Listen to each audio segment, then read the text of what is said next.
ang United Arab Emirates ay magbibigay sa atin sa police, nangako po sila ng 21 artificial intelligence programs, no? Kung saan mafi-filter natin lahat ng mga sumbong para maitukoy natin ano yung fake dito, anong hindi. Sino ba ito talaga? Kasi kung minsan yung mga reports hindi pala Philippines, ibang lahi pala. Kung minsan mga fake account ito, kung minsan nagdodoble, kung minsan luma na, no? So malaking tulong. And not only that, nagsisimula na po yung tumutulong po sila sa tools nito at saka mga programs ukol po rito.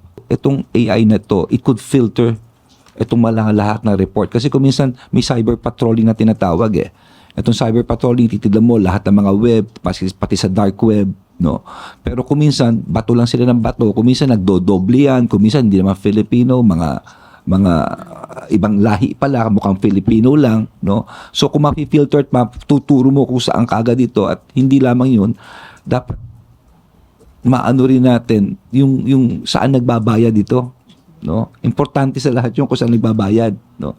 So these are things na talaga makakatulong ang international community, no? At in fact ngayon, yun ang ginagawa namin, meron kaming collaboration with other countries.